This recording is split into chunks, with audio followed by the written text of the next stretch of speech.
கர்த்தருடைய பரிசுத்த நாமத்திற்கு ஸ்தோத்திரம் உண்டாவதாக. கர்த்தராகிய இயேசு கிறிஸ்துவின் நாமத்தில் உங்களுக்கு கிருபையும் சமாதானமும் உண்டாவதாக.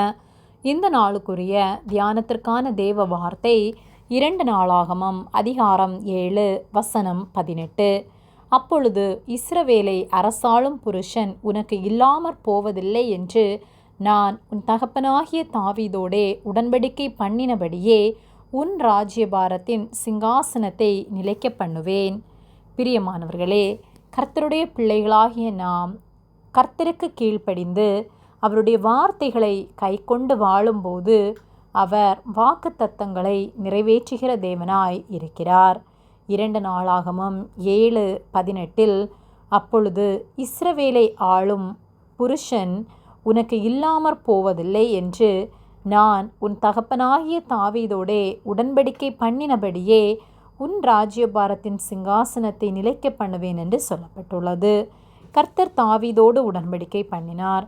என்னுடைய கட்டளைகளை நீ கைக்கொண்டு வாழ்வது போல உன்னுடைய குமாரர்களும் என் உடன்படிக்கையையும் என் சாட்சிகளையும் காத்து நடந்தால் உன்னுடைய சிங்காசனத்தில் அவர்கள் என்றென்றும் நிலைத்திருப்பார்கள் என்று கர்த்தர் தாவீதுக்கு ஆணையிட்டார். தாவீது கர்த்தருக்கு கீழ்ப்படிந்து கர்த்தருடைய வார்த்தைகளை கைக்கொண்டதின் நிமித்தமாக அவருடைய குமாரனாகிய சாலோமோனை கர்த்தர் சிங்காசனத்தில் வீற்றிருக்க பண்ணினார். சாலோமோனோடு கர்த்தர் சொல்லும்போது, நீ என்னுடைய கட்டளைகளை காத்து நடக்கும்போது இஸ்ரவேலை அரசாளும் புருஷன் உனக்கு இல்லாமற் போவதில்லை என்று நான் உன் தகப்பனாகிய தாவீதோடே உடன்படிக்கை பண்ணினபடியே உன் ராஜ்யபாரத்தின் சிங்காசனத்தை நிலைக்க பண்ணுவேன் என்று மறுபடியும் அவனுக்கு நினைவூட்டுகிறார்.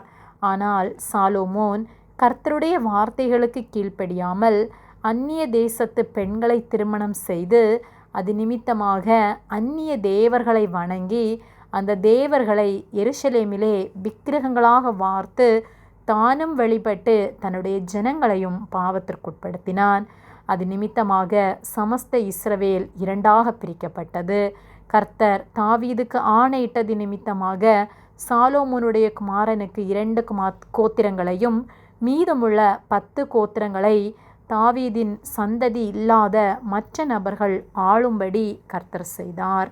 நம்முடைய வாழ்க்கையிலும் நாம் கர்த்தர் நமக்கு தந்துள்ள கட்டளைகளை கீழ்ப்படிந்து அவர் வார்த்தைகளை கைக்கொண்டு நாம் வாழ்வோமானால் நாம் காக்கப்படுவோம். கர்த்தர் நமக்கு பண்ணின வாக்குத்தத்தத்தை நிறைவேற்றி நாம் சமாதானத்தோடு வாழ நமக்கு உதவி செய்வார். ஆனால் நாம் அவருடைய கற்பனைகளுக்கு கீழ்ப்படியாமல் வாழும்போது கர்த்தர் நமக்கு உதவி செய்ய முடியாது.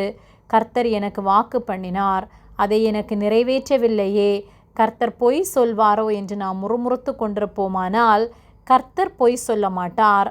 அவர் வாக்கு மாறாத தேவன். ஆனால் நாம் கர்த்தருடைய வார்த்தைகளுக்கு கீழ்ப்படியாமல் அவரை விட்டு விலகி வாழ்வதினால் தாமதங்கள் ஏற்படுகின்றது என்பதை நாம் உணர்ந்து கொள்ள வேண்டும். ஆகவே நம்மை ஆராய்ந்து பார்த்து நம்மை சீர்படுத்துவோம். கர்த்தருக்கு உண்மை உள்ளவர்களாய் வாழ்ந்து கர்த்தரோடு என்றென்றும் நிலைத்திருப்போம். கர்த்தர் நம் ஒவ்வொருவரையும் ஆசீர்வதிப்பார். ஆமேன். ஜெபம். எங்களை அதிகமாக நேசித்து வழிநடத்தி வருகிற எங்கள் அன்பின் பரிசுத்த பிதாவே, இந்த நாளையும் நாங்கள் காணும்படியாக நீர் எங்களுக்கு ஜீவனை தந்த உம்முடைய அன்பிற்காக நாங்கள் உமக்கு நன்றி செலுத்துகின்றோம். நாங்கள் தியானித்த வார்த்தையின்படியே ஒவ்வொரு நாளும் உமக்கு உண்மையாய் வாழ எங்களுக்கு உதவி செய்யும்படியாய் ஜெபிக்கின்றோம். எங்களோடு கூட இருந்து எங்களை போதிப்பதற்காக நன்றி செலுத்துகின்றோம். இயேசுவின் நாமத்தில் ஜெபிக்கின்றோம் பிதாவே. ஆமேன். கர்த்தர் உங்களை ஆசீர்வதிப்பாராக.